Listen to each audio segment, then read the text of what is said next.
Di sini kita memiliki kiriman foto, ada sebuah gambar prisma segitiga. Katanya ini dicari luas permukaannya. Sebelum kita mencari luas permukaannya, kita harus mengetahui dulu ini segitiga apa sih gitu ya. Itu penting untuk menentukan tinggi alas gitu ya. Kan kalau misalnya kita mencari luas permukaan, berarti kita harus tahu dulu alasnya. Terus kita juga harus akan mencari luas alas gitu kan ya. Nah, luas alasnya itu adalah segitiga. Luas segitiga itu mencarinya alas dikali tinggi dibagi 2, atau ada juga ya setengah gitu, ininya dipisahin, setengah dikali alas dikali tinggi. Nah, berarti kita harus mencari tingginya gitu. Nah, itu penting. Kenapa kita harus mengetahui apakah ini segitiga sembarang atau segitiga siku-siku atau segitiga sama kaki atau sama sisi gitu ya. Nah, ini berbeda ya, tingginya itu tinggi alas, bukan tinggi prisma. Yang ini kalau misalnya tinggi prisma itu udah jelas, yang ini yang 7 ini. Jika dilihat sekilas, memang ini sepertinya segitiga sembarang, karena memang terlihat jelas bahwa sisi-sisinya itu tidak sama. Jadi ini sama ininya itu nggak sama gitu ya, garisnya yang membentuk alas prisma ini teh. Terus tidak ada yang menandakan ini segitiga sama kaki, sisi, atau siku-siku. Tahu ya kalau misalnya yang menandakan sama kaki itu kan satu garis di sini sama di sininya itu ada dua tanda nih. Yang ini sama yang ini sama, berarti itu sama kaki, meskipun emang kelihatannya berbeda gitu ya garisnya. Tapi kalau misalnya ada tanda yang kayak gini, berarti itu sama sisi. Terus kalau misalnya ada tanda 3 kayak gini, ini ada 3 sama gitu ya. Nah, itu namanya sama sisi gitu, meskipun gambarnya kelihatan beda. Begitupun kalau misalnya siku-siku. Kalau misalnya siku-siku itu ada tanda kayak gininya. Nah, kalau misalnya meskipun garisnya itu bukan seperti siku-siku, tapi kalau misalnya ada tanda yang kayak gini, itu namanya segitiga siku-siku gitu. Tapi di sini nggak ada petunjuk sama sekali bahwa ini menandakan segitiga yang seperti itu. Nah, berarti itu segitiga sembarang kalau misalnya kayak gitu. Tapi kalau misalnya segitiga sembarang juga ini nggak ada petunjuk tinggi ya. Kalau misalnya tinggi itu kan berarti bukan yang ini, bukan yang ini, bukan yang ini kalau misalnya sembarang. Tapi kita harus membagi duanya dulu.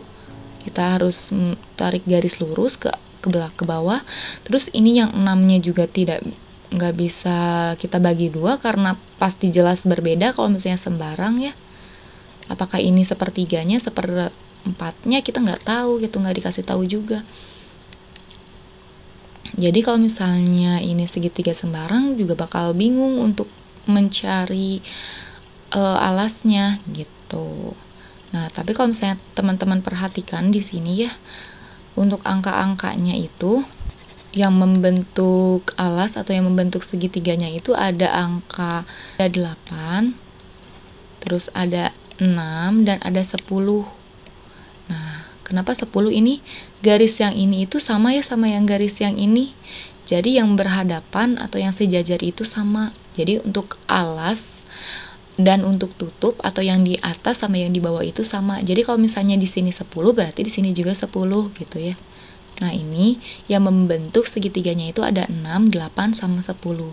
Teman-teman perhatikan, angka-angka ini itu adalah angka yang bisa membentuk teorema Pythagoras. Dalam arti ini kemungkinan besar adalah segitiga siku-siku. Meskipun memang nggak ada tanda kayak gini, tapi 8, 6, sama 10 ini bisa membentuk segitiga siku-siku. Kalau misalnya teorema Pythagoras berlaku di segitiga itu, berarti segitiga siku-siku itu akan terbentuk secara otomatis gitu ya. Nah, kita buktikan dulu apakah benar ini teorema Pythagoras gitu ya. Sebelum kita mencari luas permukaan, ini sebagai pengetahuan aja ya teman-teman. Jadi di sini kita belajar bukan untuk mencari langsung jawabannya atau mencari langsung soalnya, tapi di sini kita belajar gimana caranya untuk mencari secara detail dan mengerti, bukan cara cepat juga ya. Nah, ini kita akan membuktikan teorema Pitagorasnya. Kalau misalnya kita gambarkan, gambarnya itu kan kayak gini ya. Ini asal aja gambarnya, bukan nggak menggunakan penggaris karena memang sulit juga menggunakan penggaris. Nah, di sini kalau misalnya di sini 6, di sini 8, nah di sini 10 gitu ya. 10 itu kalau misalnya yang lebih besar, kalau di teorema Pitagoras berarti itu sisi miringnya gitu. Nah, teorema Pitagoras itu kan kayak gini ya. C sama dengan akar dari dari A. C sama dengan akar dari A pangkat 2 ditambah B pangkat 2 gitu. Kalau misalnya kita sebut ini C, sisi miring ini C ya.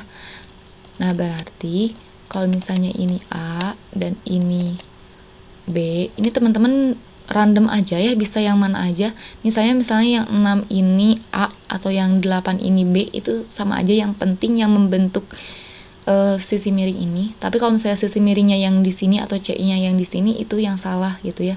Tapi kalau misalnya B sama A itu bebas aja mau yang mana gitu.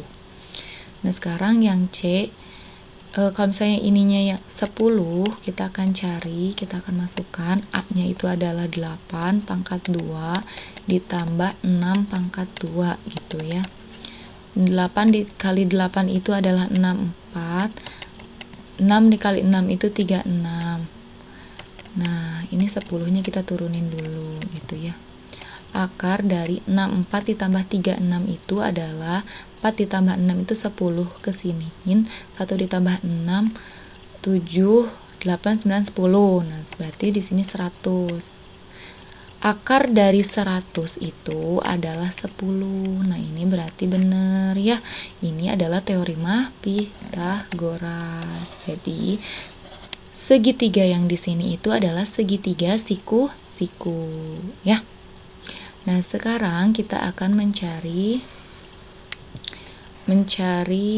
luas permukaannya. Caranya untuk mencari luas permukaan, kita tulis LP aja dari prisma ya. Dari prisma itu rumusnya untuk mencari luas permukaan adalah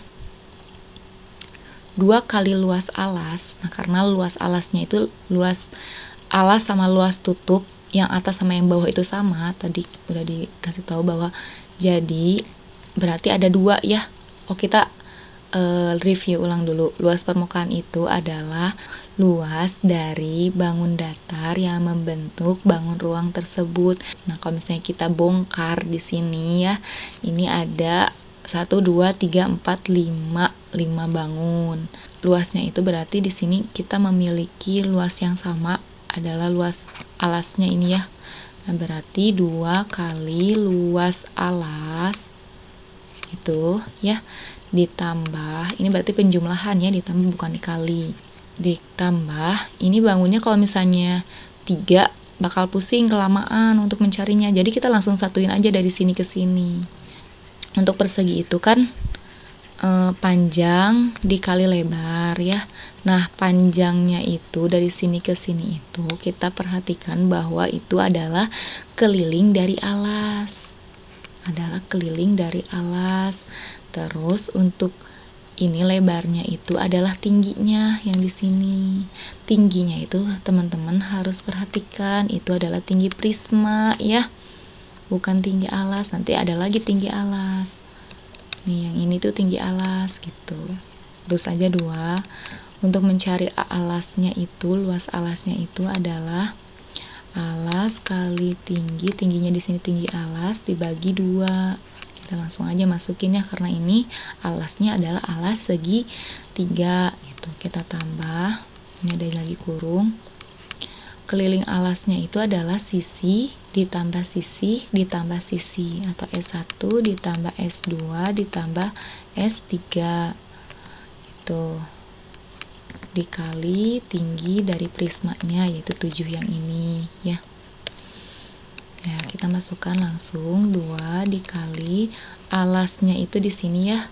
Alasnya itu bebas mau yang 6 atau mau yang 8, tapi karena ini gambarnya kayak gini berarti 8 dikali tinggi alasnya 6. Kalau misalnya alasnya 8 berarti tingginya 6. Ini ada sentimeter ya, cuman jangan biasakan nggak ditulis, cuman ini kayak mepet aja. 2, terus kita masukkan lagi di sini ada sisinya itu ada 8 ditambah 6 ditambah 10. Ini semuanya kita tulis sama sisi miringnya. Terus langsung kita kali tinggi prismanya itu 7 cm gitu ya. Nah, karena ini ada 2, di sini ada 2 dan ini kali, kita bisa langsung mencoretnya seperti ini. 8 dikali 6 itu adalah 48. Kita tambah, ini kita tambahin dulu, 8 ditambah 6 adalah 14 ditambah 10 itu adalah 24. 24 dikali 7. Nah, ini harus yang di dalam kurung dulu ya. Kita kotret di sini 24 dikali 7.